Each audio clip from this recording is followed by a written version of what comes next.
Welcome to the Peace, Harmony, and Joy podcast. I'm Ken Brandeis here with my co-host Scott Frank.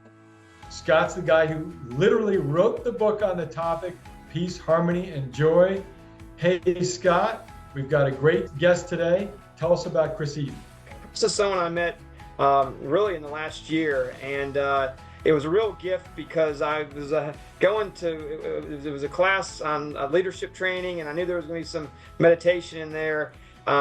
It was all virtual. I didn't know that I was going to have a chance to actually get to know anybody, but they had breakout rooms and they had some opportunities to get acquainted. And it's funny in that meeting.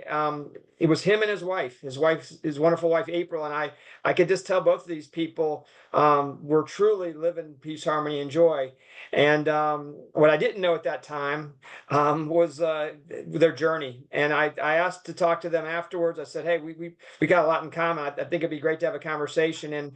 And what I learned about Chris and his wife is just how much they've been through, and how they were applying their experiences to having these amazing lives. And so I'll just tell you, Chris is a military guy. He's an engineer. He's into a lot of different things that are for good health. And I'm gonna let Chris tell you his journey and how he's applying all these things he's learned. But I'll tell you, he's also had some scary moments in his life. And I think when you hear what Chris has been through, I think it's going to really even give you a deeper appreciation for where he is today, and to give everybody a sense of hope that everybody can live a great life if you really apply yourself. It's in you. So with that, Chris, welcome to the show. We're excited to share you with our audience, and what can I say? I'm going to hand it back to Ken, and we're going to get this thing going. So, Chris, I look at a lot of people's backgrounds on LinkedIn and social media, and yours is probably the most diverse. You have your hands in so many different things. I don't know how you tie it all together, but what we're going to ask you to do to start is tell us about your journey, your background, your story, and all the different pieces and parts you have going on. Well, thank you both for this opportunity. If I get off track, please bring me back on. We're really in. Don't worry about it. I grew up outside of Chicago, in a suburb, with my mom, dad. I had a younger sister and an older sister. I When I looked back originally, I said, "Wow, I had a really good childhood. My parents gave me almost everything. I never had to question if there was food on the table. I always had a place to live. We still had family vacations. I had a very good education, actually, in a very diverse neighborhood. My high school ended up being in Oak Park River Forest, which is a very progressive suburb right outside of Chicago. And that exposed me to all sorts of walks of life. It was all different races, all different religions. We had foreign exchange students. So it was over 5,000 people in my high school.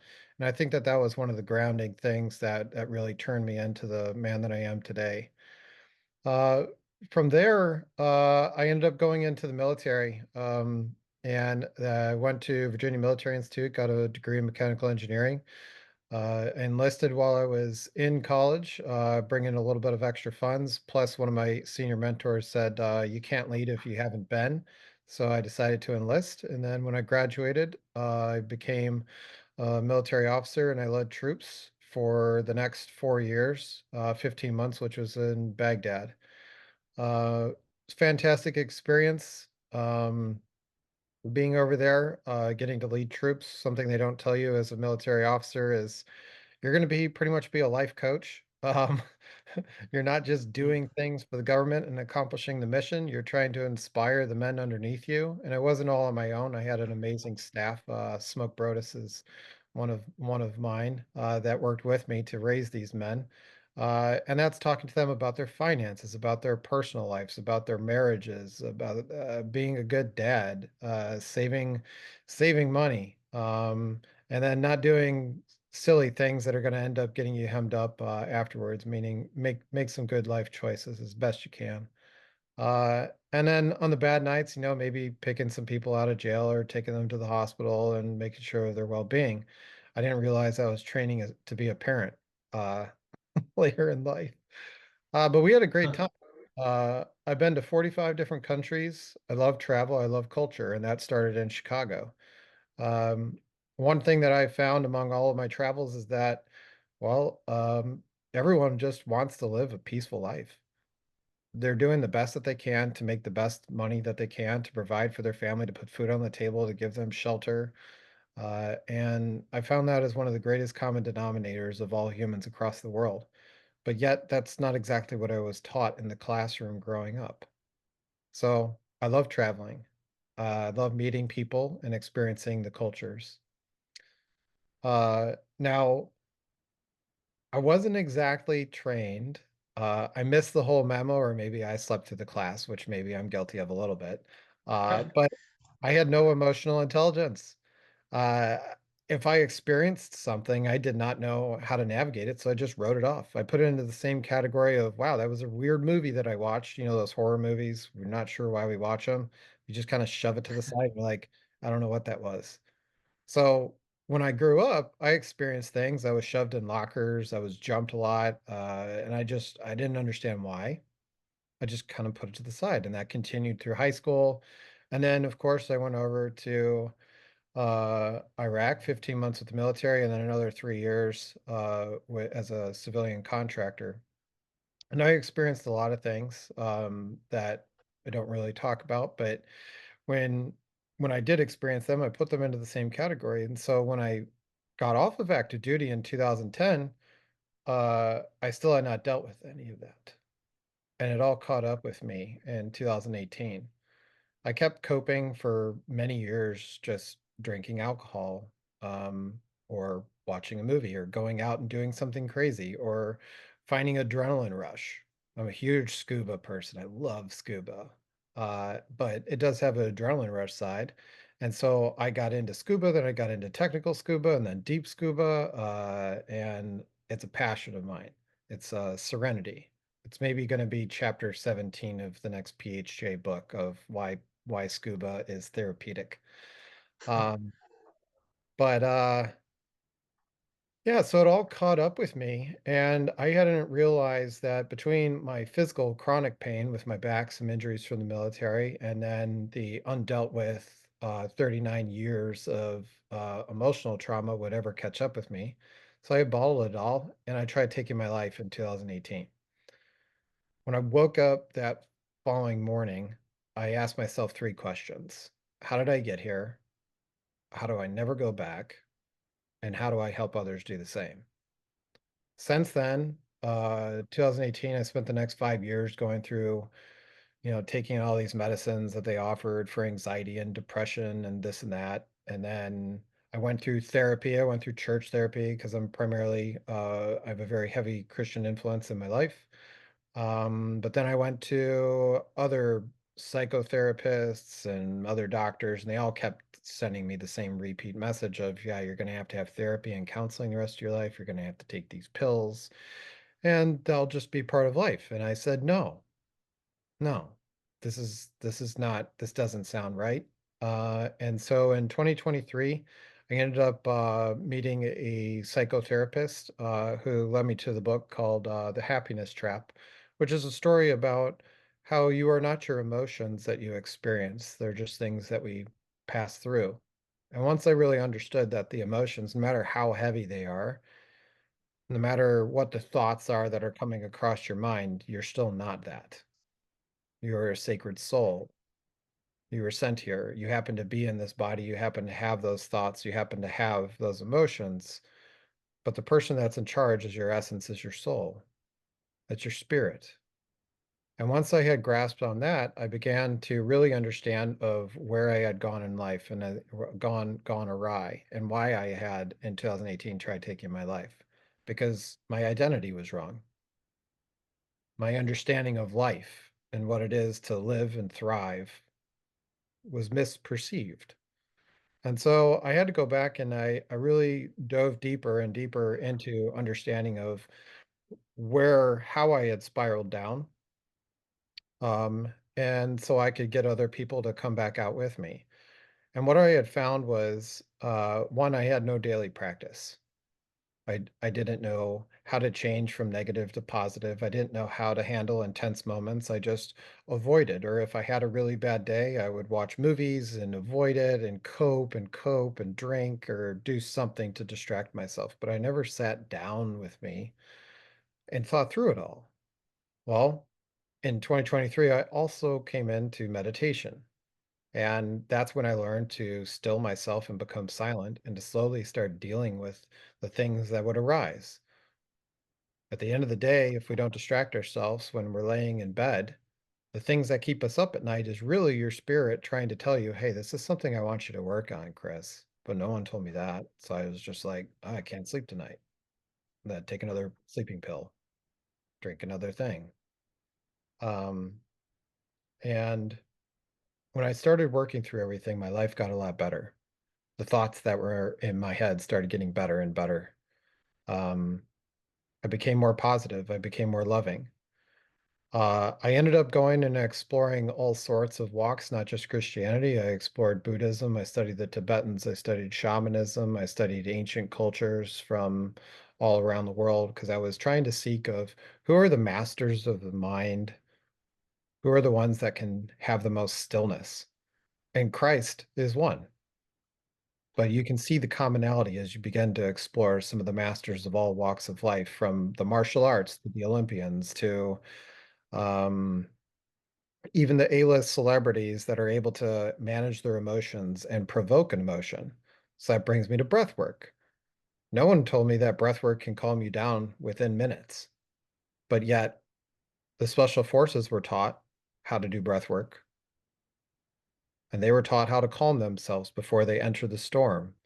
And then after the storm, if they had to experience something of extreme, how are they able to manage that and come back down? Breath work. How do the celebrities change from angry to happy to sad to whatever? They're using different forms of breath work in order to manipulate the reaction of their body. But we weren't taught this. So I learned it all and I studied. And now I'm able to manage my emotions and I'm able to switch wherever I need to go. If I need to raise my energy levels, I know how to raise it. If I'm overly excited, then I know how to regulate that as well. A balanced mind is a strong mind that we can have higher influence and control over our life.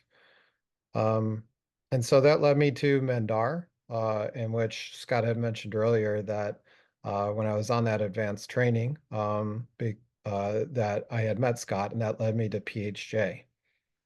So my journey continues in learning how to be more resilient on a day-to-day basis, how to handle those strong emotions, which I still face. There is no such thing as perfection, but there is a way to be more resilient and handle more things with better grace, we'll say. So I'll pause there. So, I mean, it brings up a ton of questions for me. Um, but can you talk about what you do currently? Yeah. So on a day-to-day basis, and I learned this one from the Dalai Lama. When he wakes up, he reminds himself, I took a breath today. Others did not.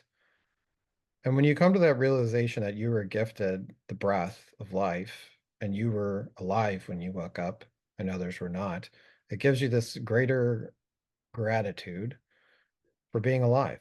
And what are you going to do with that gift that you were given? And so I practice that and I think about that, even if it's just for 30 seconds or 2 minutes until I finally realize. Because I tell Scott every every now and then, I'm like, dude, the temptation to wake up and take accountability of everything. I look around and I'm like, oh man, okay, yeah, my back hurts. I've got a headache. I think I slept wrong. I got a big schedule today. So I call it my violin. And I could pick up my violin and play it. And April, my wife and I, we could argue back and forth on who's got the bigger violin. But we choose not to. We choose positivity. And that starts with gratitude for waking up. So that's part of the practice. And then movement to some sort, even if you're just going to get up and do some stretching. If you want to go all out, go to the gym, do yoga or something like that, feel free. But for me, it's at least moving, stretching, getting the body going. So oxygen has the ability to flow throughout the body. And then feeding your body right, which I could probably spend 2, 3 podcasts talking about how cleaning up your nutrition and having the right amount of water in your system will increase your resiliency, your patience with life, and your connection to everything. So so I was asking you're a death doula from what I Yes. understand. So can you explain what that means? So death doula is a term more used in Mexico and South America. In the US, the trend is more end of life doula. And if you know what a birth doula is it's a non-medicinal person that will help you give birth without having to take all the pain meds and go through everything else. So what we do is we teach breath work in order for the moms to be able to have their baby holistically without all of the extra drugs. And in death is one of the most emotional things that anyone will have to face. That's why we have funerals and processions and all, and the dealing with grief and loss takes a lot of work. Instead of bottling it, it needs to be vented out in one way or another. And so as a death doula, we're teaching people how to go through that, how to deal with the emotions. So I'm working with a dying person. If you have the luxury of dying on your bed or in your home, there's a lot of thoughts that will be coming through your mind as you're just laying there contemplating your life. And that's called the life review, is you're going through everything that you did, everything that you didn't get to do, any regrets that you have, any forgivenesses that you should have asked for or that you need to give, is all those thoughts will come through your mind as you're laying there. And my job is to be a witness, to help them. And then, of course, to help them physically to relax into and calm into their final breath. Wow, that must be incredibly emotional, but also what a learning experience. Because I imagine people's thoughts at the very end are the most salient thoughts that they'll ever have. Is there a common theme to what people are thinking at the very end? I wouldn't say that there's a common theme. There's definitely a lot more truths that come out, and when you come to the realization, and you'll see this as well in people that have near-death experiences and stuff, is that you really understand what life is about the closer that you get to the end, or the closer that you do get to death, is why was I wasting my time on that? You'll see people do career changes, um, and then you'll see a lot of healing that ends up happening because they were holding on to grudges and stuff that they weren't meant to hold on to. And so they generally do find peace. There's some people that hold it. Well, that's to me, again, I think that's the most, base level of understanding is when you're doing what you do and you get the kind of raw kernel of what they are learned in life, because that's what they're kind of talking about at the very end there. So Scott, let's part or segue that into peace, from peace, harmony, and joy. I was thinking the same thing. He's talking about peace when someone's on their, end of their life. So it's interesting that perspective. Uh, Same time, what about peace when you're in the middle of your life, at the beginning of your life? And so, uh, I will just say, I've gotten to know Chris pretty well this year, and um, not only is he, got a lot of energy and positive thoughts, and helpful person, kind of a big heart, but I'll say, and I've noticed that he really has this kind of calm demeanor. He really just seems to, really just, be in a peaceful place. And so, Chris, for our audience, would you please share, what do you do? These some tips on how do you find yourself getting into this peaceful place on a consistent basis? I think in progressive societies that we are more used to our day-to-day life facing joy, positive. We don't really look at suffering and have to see it in our face. If you're in more of a third world country or in a war zone, like what the people of Ukraine are going through, you see death, you see suffering, and it is a common thing. It's in your face. For us, at least, how I grew up, it's in the movies. my version of suffering back when I was a child was my sister finished the Cocoa Puffs before I had a chance to have the last bowl, you know. I'm kind of over exaggerating a bit because I did go through some things, but if you face your fears, life becomes so much more amazing. If you spend your life running from them and hiding, you get smaller and smaller and smaller, and life becomes worse. You need to look at your shadow, and that's where, in my line of work, you're facing your death. Is what am I wasting my time on? When you really strip down yourself down to your values and your virtues, life becomes so much easier to navigate. When something weird happens, you know whether it's in alignment with you and your mission. So if someone says, "Uh, you're an idiot," well, are you? Do you know yourself? Do you know your values? Do you know where you're heading in life? How well do you know you? Are you an idiot? You're not really an idiot. But as a kid, do you know who you are yet? And so you take that as an offense as a kid because you actually think you are. But the older that you get, you really start to know yourself, or at least you should. So master who you are, know your values, know the direction know where you're at, and then know where you're going. And so along the way, when the weird things happen, you know what is you, what is not, and when to get rid of that friendship or when to dive deeper into it. Um, I also, the biggest change for me, and we can elaborate on this one a little more, was when it was 2018, I tried taking my life. I didn't take my life just because it was a drunken night. I had for a long time really hated who I was and the path that I was taking. Like I did not love myself. But once I understood myself and I really started getting to know who I was, I loved myself. I finally came to a resting place and I was like, man, I like this guy. And I was able to forgive myself. And that was in 2023. And that's when my entire life shifted is once I accepted myself for who I was. And I had to shed some habits, get rid of some things, like I gave up alcohol, and a few other things. Then I was finally able to love life and love others.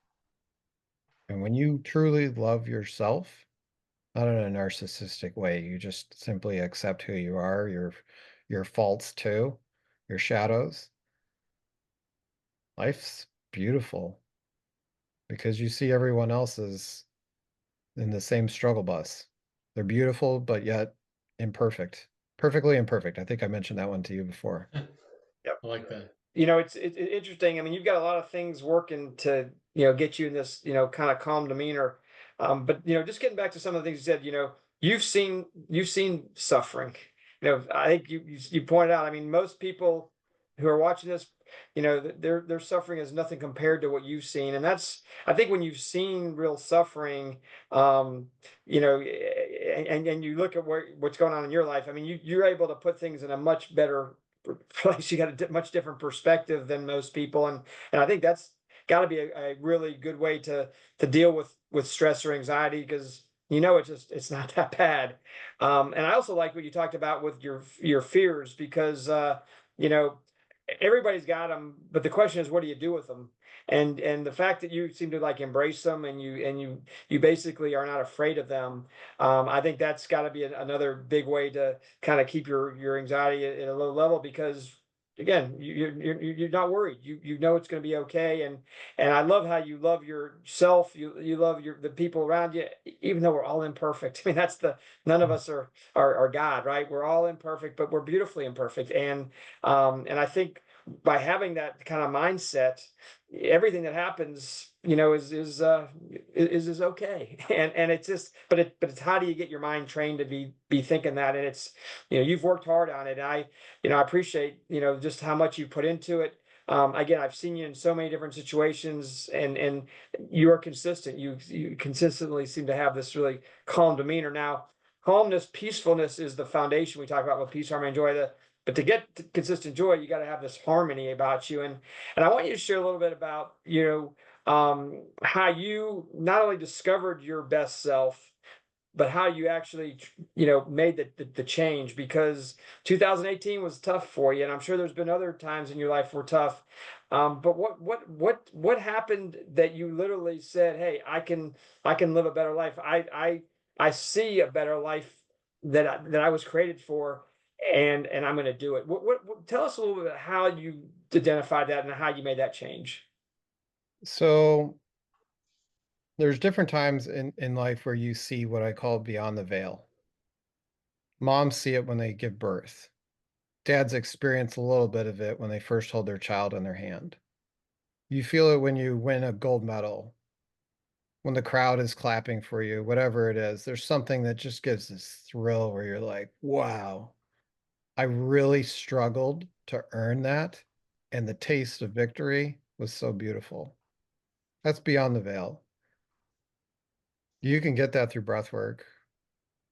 You can get that through meditation and prayer, through coming to stillness. And the yogis will tell you you can get that through raising your kundalini.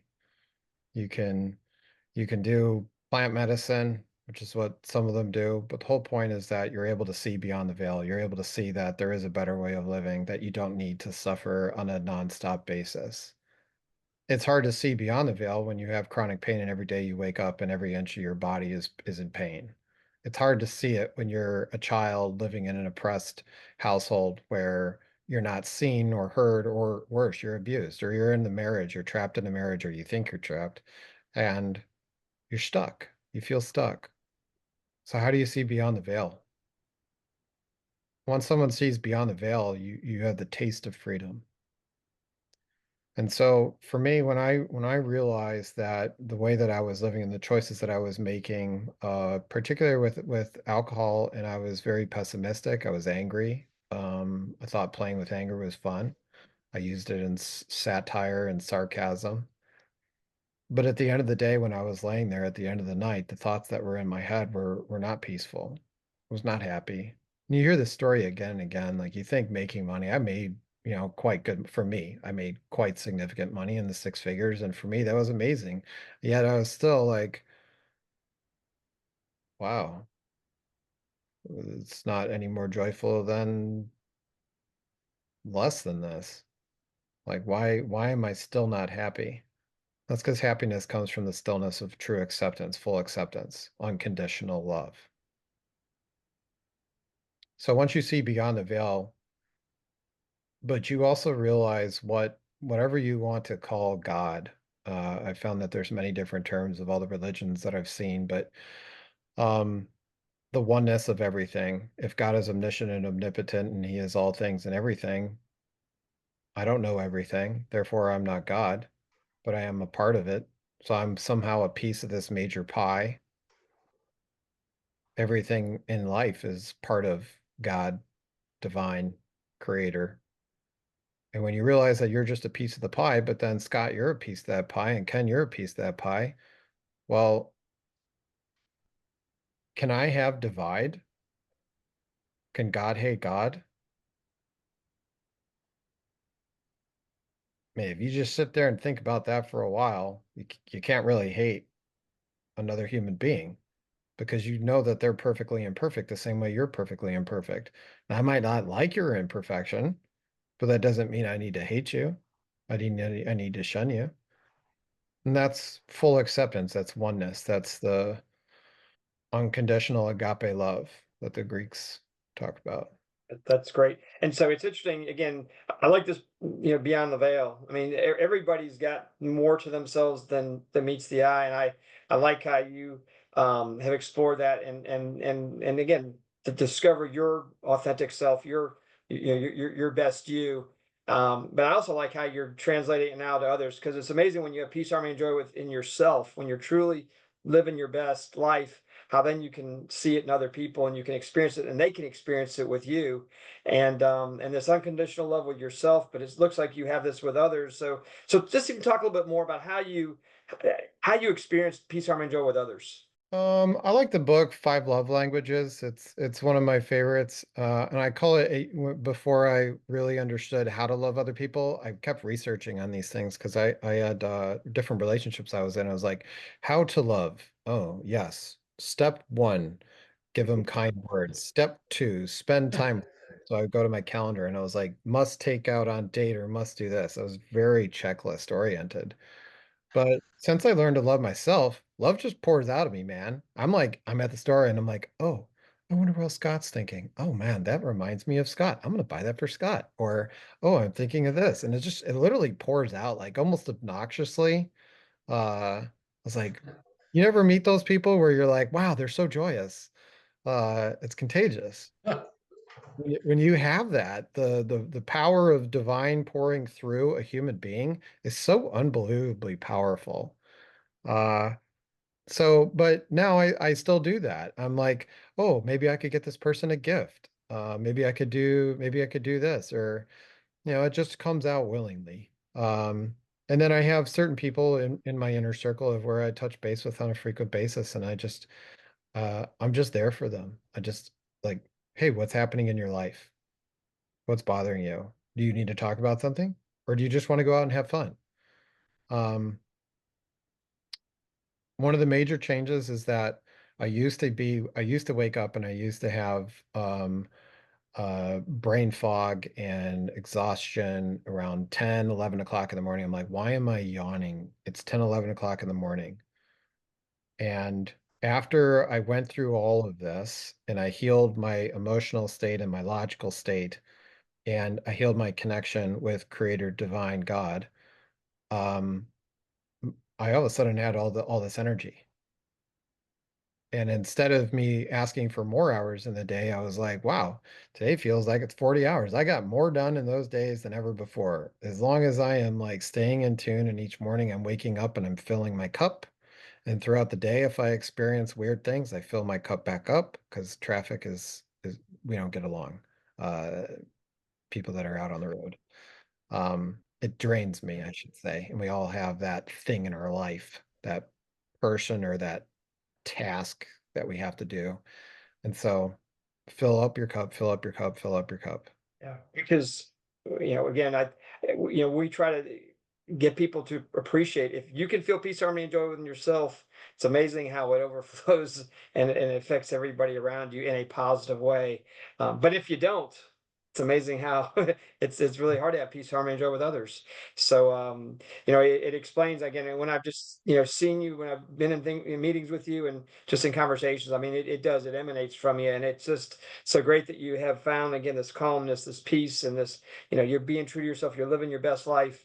You're feeling good, and it's affecting so many people around you in a really great way. So you're a great role model, and I also know you're working hard to try to help as many people as you can, and everybody should have that mindset. So keep it up. Thank you. Well, I tell you, from my perspective, I'm going to hang on to that perfectly imperfect. So my wife tonight, when she gets on me about something, hey, Chris said I can use the perfectly imperfect. I love that. It's a great way for all of us to relate together and be more patient with each other and get along better. So that's to me, I love that. I'm gonna borrow that one. So well, we certainly appreciate your sharing your story and your insights. Um, it just fascinating background and an amazing journey to get to where you are today, Chris. Really enjoyed it. Chris, really appreciate you taking the time today. And, again, you're a great role model. And at the same time, I know we're all on these joyful journeys individually and together. And just, wish you the best as you continue to explore and enjoy and help people. I'm just excited to be a part of it. Thank you. I cannot Go ahead. forget. I have to say thanks, April, because she's my gem. Yeah, I talked about April earlier. I'm gonna reinforce she's a wonderful person. Chris has a wonderful wife, and it's just wonderful to have her as part of our joyful journey too. So for the Peace, Harmony, and Joy podcast, please follow us, like us, give us a 5-star rating, But most importantly, join us on this joyful journey to bring peace, harmony, and joy to the world.